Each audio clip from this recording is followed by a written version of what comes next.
जय जय श्री राधे, जय जय श्री राधे श्याम। बहुत बहुत स्वागत है आप सभी का राधा सहचरी चैनल पर। अक्सर हम ये भजन सुनते हैं, कौन सा? मानुष जन्म अनमोल रे, इस मिट्टी में मत घोल रे। अब जो मिला है फिर न मिलेगा, कभी नहीं रे। है ना, सुना है ना? पर फिर भी ऐसा क्यों है? हम सब जानते हैं, समझते हैं कि ये जो मनुष्य जीवन है बहुत अमूल्य है और इसे फिर भी हम ऐसे ही व्यर्थ के कार्यों में बर्बाद कर देते हैं। बचपन तो बस खेल कूद में, जवानी कहते हैं पूरी जवानी इंसान सोचता अभी तो समय है, अभी शक्ति है, अभी मौज मस्ती कर ले। और बुढ़ापा, उस समय तो शक्ति ही नहीं होती। अपने खुद के निजी काम, यहाँ तक कि बाथरूम टॉयलेट जाना भी मनुष्य नहीं कर पाता, तो भजन तो क्या ही करेगा। और जिसने बचपन में, अपनी जवानी में भजन नहीं किया, वो बुढ़ापे में तो कभी नहीं कर सकता, क्योंकि भगवान की कृपा को उसने कभी महसूस ही नहीं किया। इतना मनुष्य जीवन मिला है, इतना अनमोल जीवन मिला है, इसमें ना कोई दान, ना तपस्या, ना भजन, ना कीर्तन, ना पूजा, ना पाठ, ना तीर्थों का भ्रमण, कुछ भी नहीं, बस ऐसे ही बर्बाद कर दिया सिर्फ खाने, खेलने, कूदने और सोने में। ये बहुत बड़ा, एक कहते हैं, ये बहुत बड़ी नाइंसाफी है जो इंसान खुद के साथ करता है। जी हाँ, किसी और के साथ नहीं, खुद के साथ। एक मुझे बहुत अच्छी सी कथा याद आ रही है, छोटा सा प्रसंग है। एक बहुत बड़ा राजा था और बड़े ख्याति थी उसकी। राजा था तो धन धान्य की किसी तरीके की कमी नहीं थी और उसने, पता है, दान भी बहुत किया था। आपको सुनकर बड़ा अचंभित होंगे। और बहुत दान करने के बाद जब वो मरा तो ब्रह्मलोक उसको प्राप्त हुआ उसके पुण्यों की वजह से। लेकिन जानते हैं, वहां सब ऐशो आराम, एक से एक सुंदर अप्सराएं हैं, एक से एक सुंदर संगीत सुनने को मिल रहा, इतनी सुंदर वहां पर वादियां, वहां का वातावरण, सब इतना अद्भुत, इतना लुभायमान। लेकिन उसे जब भूख लगी ना, तो उसे बड़ा अचंभा हुआ कि मुझे सब तो मिल रहा है लेकिन मुझे कुछ खाने को कोई नहीं दे रहा। तो उसने मांगा भी बट उसको नहीं दिया।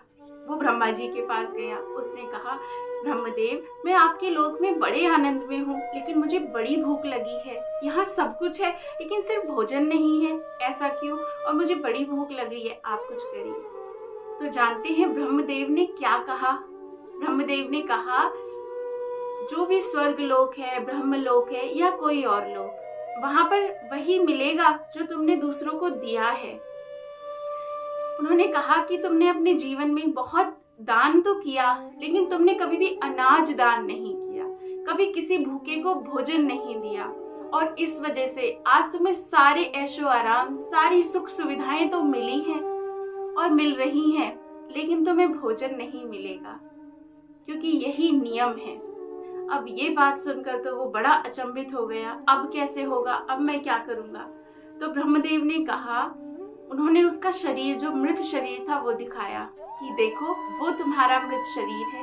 तुम्हें जब भी भूख लगे, एक से एक विमान यहाँ पर है, तुम उनमें सवार होकर जा सकते हो और वो तुम्हारा शरीर अविनाशी रहेगा, उसका क्षय नहीं होगा। तो बस तुम्हें उसी को खाना है, वही तुम्हारा भोजन है। इसके अलावा तुम्हें भोजन में कुछ नहीं मिल सकता, क्योंकि तुमने कभी दान नहीं किया, भोजन दान नहीं किया। ओहो। तो ब्रह्मदेव की ऐसी बात सुनकर उसके पैरों से तो जमीन ही खिसक गई। वो बड़ा हताश हुआ, बड़ा निराश हुआ और अपने किए पर बड़ा शर्मिंदा भी हुआ कि हाय, मैंने तरह तरह के बड़े अच्छे अच्छे कर्म किए, पुण्य कर्म किए, लेकिन मैंने कभी भोजन दान क्यों नहीं किया और इसके कारण मुझे ये गति मिली है। बहुत दुखी हुआ, लेकिन खाने को कुछ नहीं था तो उसे वही खाना भी पड़ा और बहुत लंबे समय तक वो वही खाता रहा। जब उसे भूख लगती, इतने सुंदर सुंदर, अद्भुत अद्भुत, अनेक तरीके के विमान, अप्सराएं, क्या नहीं था वहां पर, लेकिन भोजन के लिए कुछ नहीं था। तो इस कथा से हमें क्या समझ में आता है? हमें समझ में आता है कि दान कितना महत्वपूर्ण है और उसके साथ ही अन्नदान कितना बड़ा इसका महत्व है। और अभी तो पितृपक्ष चल रहा है, तो पितृपक्ष में ज़्यादा से ज़्यादा हम दान करें। और एक बड़ी ही अपने दिल से बात मैं आपसे कहना चाहती हूँ, और इसके बाद हम एक बड़ी ही अद्भुत हंसी वाली कथा सुनेंगे। बहुत आनंद आएगा और उससे बड़ी अच्छी शिक्षा भी हमें मिलेगी। लेकिन उससे पहले मैं आप सभी से हाथ जोड़कर विनती करती हूँ कि ज़्यादा से ज़्यादा लोगों को प्रेरित करें। हो सके तो ये वीडियो उन तक ज़रूर पहुँचाएं, क्योंकि इस समय में पूरे देश भर में ही गौ माता की बड़ी ही विचित्र स्थिति है। उन्हें लंपी रोग हो गया है। इसमें उन्हें बहुत बहुत कष्ट सहना पड़ रहा है। अगर हम सभी थोड़ा सा प्रयास करें तो गौ माता की हालत सुधर सकती है। अब आप कहेंगे हम क्या कर सकते हैं घर बैठे बैठे? नहीं, हम घर बैठकर ही बहुत कुछ कर सकते हैं। उसमें से एक छोटा सा उपाय है जिसे किया भी है कुछ लोगों ने, और उसके बहुत अच्छे रिजल्ट भी उनको मिले हैं। वो ये है कि अपने घर में जो गाय की रोटी हम बनाते हैं, जो लोग नहीं बनाते हैं वो बनाना शुरू करें। क्योंकि अभी हमने सुना ना, अन्नदान कितना महत्वपूर्ण है, और वो भी गाय को खिलाने से समझिए कितने गुना उसका फल मिलेगा, कितना पुण्य बढ़ेगा आपका ऐसा करने से। सिर्फ एक रोज रोटी, लेकिन अभी उस रोटी को थोड़ा सा विशेष बनाना है। उसमें काली मिर्च और हल्दी मिलाकर रोटी बनानी है। ऐसा करने से ये रोटी हल्दी, काली मिर्च और नमक, ये 3 चीज़ें डालकर आप रोटी बनाएंगे ना, तो वो रोटी जो आप गाय को खिलाएंगे उससे उसे इस रोग से निवारण मिलेगा। उनको बहुत सहायता होगी। जिनको नहीं है, जिन गौ माताओं को, उनको बीमारी नहीं होगी, और जिनको है उनकी बीमारी ठीक होगी। धीरे धीरे ऐसा सभी करें, ज़रूर करें। ये बहुत, पहले तो गौ माता की इतनी बड़ी सेवा आपके द्वारा हो पाएगी, और दूसरी बात, दान आपके हाथों से हो जाएगा और उसका पुण्य आपको अवश्य ही मिलेगा। तो चलिए, ये रही आज हम सुनेंगे एक बड़ी ही हास्यमयी, बड़ी ही सुंदर कथा। आशा है आपको बहुत आनंद आएगा। तो बात है एक बड़े ही कंजूस सेठ की। जो लोग कंजूस होते हैं वो लोग, चाहे उनके पास कितना ही धन धान्य हो जाए, कितना ही कुछ क्यों ना हो जाए, लेकिन वो कभी दान नहीं करते। तो इनका स्वभाव भी ऐसा ही था कि घर में बहुत कुछ था, सेठ थे, लेकिन दान करने के दिन थे लेकिन दिल नहीं था। कुछ लोगों का दान करने का दिल तो होता है लेकिन उनके दिन नहीं होते, अर्थात उनके पास पैसा नहीं होता, उतनी संपत्ति नहीं होती कि वो दान कर सके। तो इसके पास दिन थे, दिल नहीं था अर्थात बहुत धन धान्य तो था लेकिन मन नहीं था जो दान कर सके।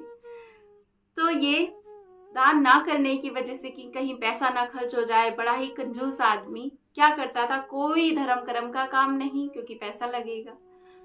उसकी पत्नी बड़ा ही दुखी रहा करती थी उसके स्वभाव से, और जानते हैं वो गंगा जी के पास ही रहता था। गंगा जी 12-15 किलोमीटर आसपास ही थी। तो उसकी पत्नी अक्सर कहा करती थी कि अरे आप कुछ नहीं करते, कम से कम गंगा जी ही हो आओ, गंगा जी में स्नान करने से आपके जो पाप हैं वही घट जाएंगे, पवित्र हो जाओगे। कुछ नहीं करते, इसमें तो पैसा भी नहीं लगना, कम से कम स्नान ही कराओ जाके। पत्नी बार बार, कई बार तो कह चुकी थी, अब आज भी कह रही थी। तो इसने सोचा चलो ठीक है, ज्यादा सुनाओ मत, हम आज जाते हैं और स्नान करके आते गंगा जी में। पत्नी ने कहा जय हो आपकी, बहुत बहुत बढ़िया, आप होकर आइए।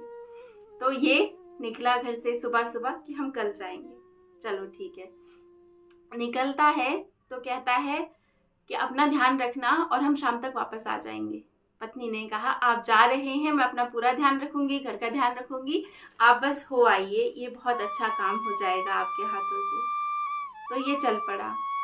अच्छा देखिए, बहुत अमीर था, बहुत पैसे थे, लेकिन फिर भी घोड़ा गाड़ी कुछ नहीं की, क्योंकि घोड़ा गाड़ी करेंगे तो पैसा देना पड़ेगा, कुछ धन खर्च हो जाएगा। तो उस धन को बचाने के लिए, उस किराए को बचाने के लिए ये महाशय पैदल ही गए।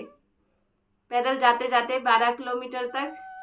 चलो, अब वहाँ पहुँचकर भी सोचते हैं कि जहाँ पर जो घाट है, जहाँ पर मेनली स्नान वगैरह किया जाता है, तो वहाँ पर बहुत पंडा पुजारी भी रहते हैं।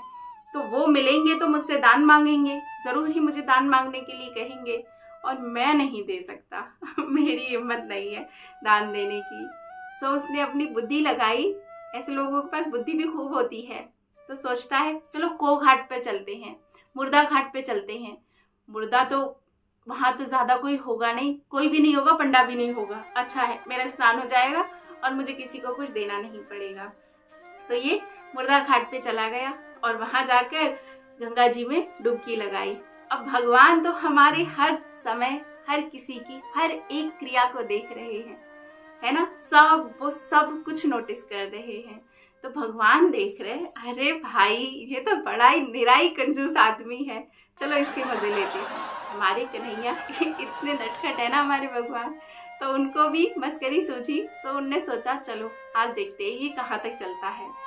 तो भगवान ने क्या किया, एक पंडे का रूप धारण किया, और क्योंकि उसने डुबकी लगाई थी तो जैसे ही वो बाहर निकला भगवान वहां पर पंडे के रूप में प्रकट हो गए।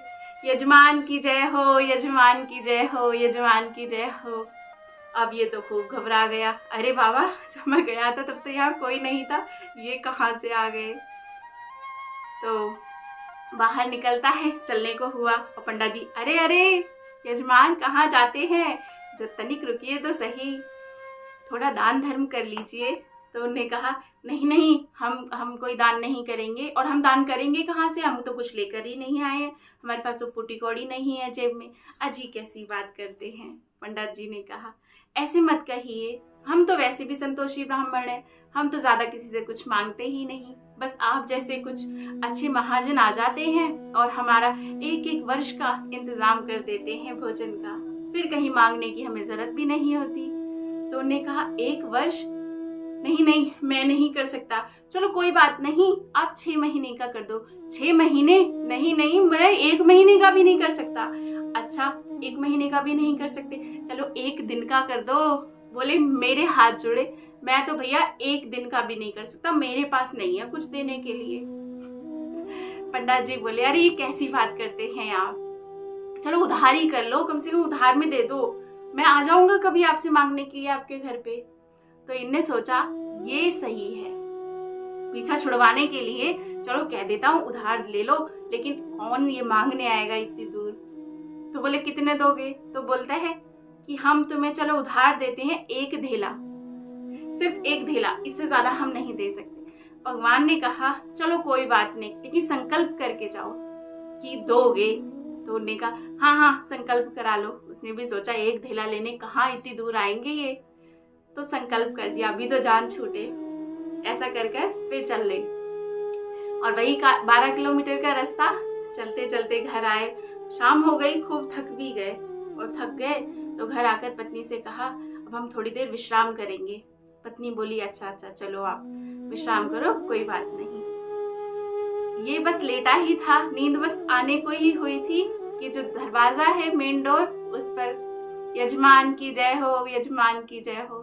पत्नी ने कहा लगता है कोई आया है, चल कर देखती हूँ। दरवाजा खोला तो बोले कि हम ब्राह्मण हैं, पंडित जी जो आपके सेठ जी हैं वो हमसे 1 धेला देने को कहे आए थे, वही बस लेने आए हैं हम। तो पत्नी बोली अच्छा मैं अंदर जाके उनसे बात करती हूँ और आपको ला के देती हूँ। सो वो अंदर गई और उनको अपने पति को उठाकर बोली किसी पंडा को दे आए थे क्या, कहे आए थे क्या कि कुछ देंगे, 1 धेला लेने आए हैं। और वो उठ के बैठा, अरे इतनी जल्दी आ भी गया, ऐसा कैसे हो गया, अभी तो मैं आया हूँ, अभी पीछे ये आ गया। सो बोला पत्नी से तुम ऐसा करो, उसे बोलो कि हमारा ना स्वास्थ्य ठीक नहीं है, आज हमारी तबीयत बिल्कुल ठीक नहीं है, उससे कह दो हम ठीक हो जाएंगे ना वो फिर आए। पत्नी गई दरवाजे पे, अजी उनका तो स्वास्थ्य ठीक नहीं है, आज बहुत बीमार हैं, आप आज चले जाइए, आप फिर कभी आना। भगवान बोले अरे यजमान ही जब बीमार हैं, इतनी बुरी हालत में हैं, तो हम भला कैसे छोड़ के जा सकते हैं, हम उन्हें छोड़ के नहीं जा सकते।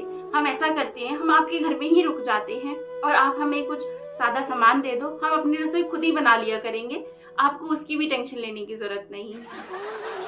पत्नी गई अंदर कि पंडित जी तो ऐसा कह रहे हैं। अब ये बोला हे राम अब मैं क्या करूं। फिर उसको दिमाग में घूमा, उसे एक योग क्रिया आती थी, उस क्रिया में वो अपनी सांस रोक सकता था। सो उसने कहा अच्छा सुनो, अपनी पत्नी से कहा ऐसा करो जाकर उनको कहो कि हम मर गए और वो यहाँ से चले जाएं बस। पत्नी बोली ये क्या कहते हैं, एक ढिलाई तो है, दे दीजिए। बोला तुमसे जितना कहा गया ना तुम बस उतना ही करो, जाकर कहो।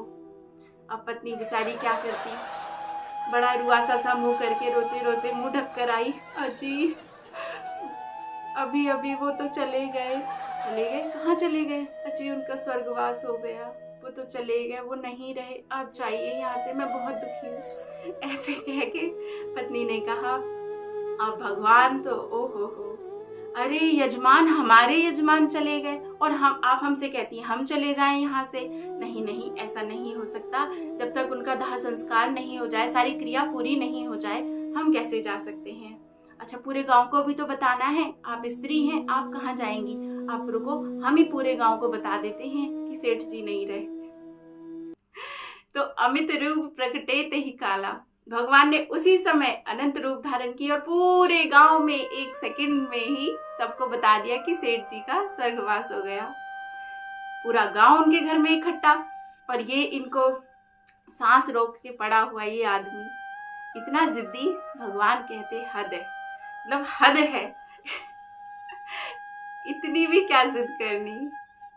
तो पर वो तो वही है कंजूस, महाकंजूस, सांस रोक के पड़ा है। पूरा गांव घर के अंदर इकट्ठा हो गया है। पत्नी रो रही और कह रही है अरे नहीं, ये नहीं मरे हैं, ये नहीं मरे हैं। लेकिन लोग उनको बांधने लगे और वो बंध भी गया। इतना कंजूस आदमी। सब लोगों ने उसको बांध दिया। अब राम नाम सत्य है कहते हुए चल पड़े। पत्नी रोए कि ये नहीं मरे हैं, ये नहीं मरे हैं। तो सब उनसे कहते अरे अरे ये तो आपका मोह है, अब जाने दीजिए, अब जो होना था सो हो गया, इतना ही समय था आपके साथ इनका, अब ये गए, अब आप शांति करो। पत्नी बोली नहीं, आप नहीं जानते, नहीं मरे हैं। लेकिन उसकी अभी सुने कौन? तो भाई साहब ये शमशान घाट भी पहुंच गए, चिता भी रेडी कर दी, चिता के ऊपर इनको धर भी दिया। पर फिर भी मजाल है जो बंदा उठ जाए? बिल्कुल नहीं। सेठ जी तो मानो जिद करे बैठे थे कि भले आग लग जाए शरीर में, मर जाए, लेकिन ढेला नहीं देंगे। तो भगवान ने कहा हे भगवान, सारी दुनिया तो हमसे हार जाती है, ये एक सही इंसान मिला मुझे, मैं इससे हार गया, ये तो मुझे नहीं देगा कुछ। तो भगवान ने कहा अच्छा हम अपने यजमान के कान में कुछ कहना चाहते हैं। लोगों ने कहा जी। तो भगवान उसके कान के पास गए और उससे बोले आया हूँ वैकुंठ से तुम हित नाता जोड़, आया हूँ वैकुंठ से तुम हित नाता जोड़। अब ऐसी बात सुनी, भगवान का स्वर, आहा कितना सुंदर, कितना मधुर। उसे लगा भगवान है, भगवान बोल रहे हैं। उसने आंख खोली और आंख खोली तो वो पंडा जी खड़े थे। फिर आंख बंद कर ली, अरे ये कहाँ से आ गया। तो भगवान ने कहा अरे अरे चिंता मत करो, मैं वैकुंठ से आया हूँ। चलो तुम तो नहीं दे सकते, तुम ही मुझसे कुछ मांग लो, मैं ही तुम्हें दे देता हूँ। तो देखिए क्या बोलता है, बस ढेला दीजिए छोड़, मेरा ढेला छोड़ दो, और कुछ नहीं, मैं वो नहीं दे सकता। भगवान ने भी कहा अच्छा ये सत्य घटना है, मैं आपको बता दूं। जी हाँ।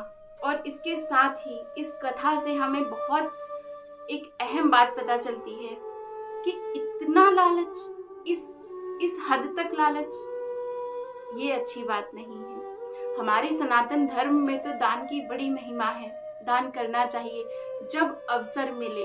पानी का तो पानी का, अन्न का तो अन्न का, वस्त्र जो भी हम दे सकें किसी को भी, वो जरूर देना चाहिए।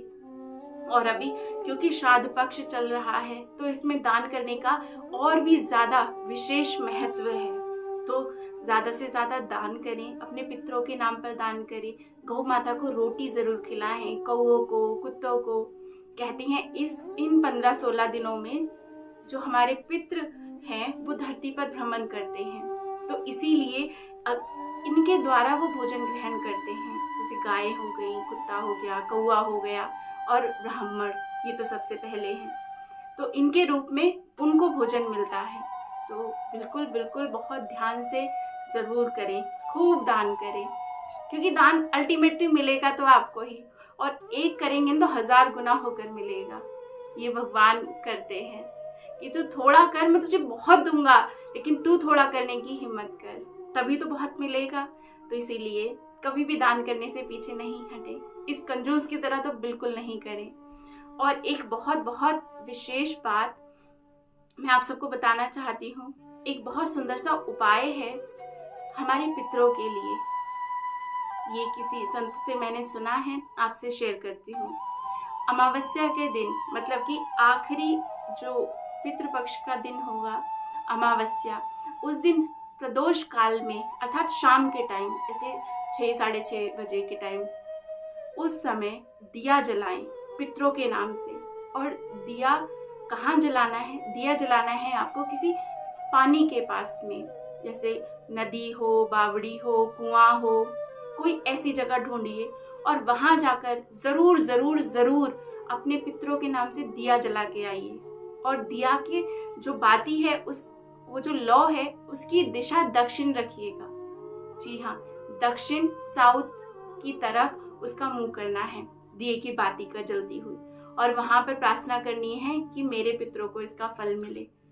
तो ये बहुत अच्छा उपाय है। इस उपाय को करने से आप पर अगर किसी तरीके का पितृ दोष लगा होगा तो वो हट जाएगा, और दूसरा आपके पितृ बहुत बहुत बहुत प्रसन्न होंगे और उनको मुक्ति भी मिलेगी। तो ये छोटा सा उपाय है, करने में कुछ नहीं जाता, बहुत इजीली कर सकते हैं, तो ज़रूर करें। और इसी के साथ मैं अभी शांत होती हूँ। आशा है आपने बहुत एंजॉय किया होगा ना कमेंट में ज़रूर बताइएगा। और इस तरह की बहुत प्यारी प्यारी सी कथाएं हम आगे सुनते ही रहेंगे। तो चैनल को सब्सक्राइब अगर ना किया हो तो ज़रूर ज़रूर अभी कर दो, ठीक है ना। यहाँ तक सुनने के लिए आप सभी का दिल से बहुत बहुत आभार। जय जय श्री राधे, जय जय श्री राधे श्याम।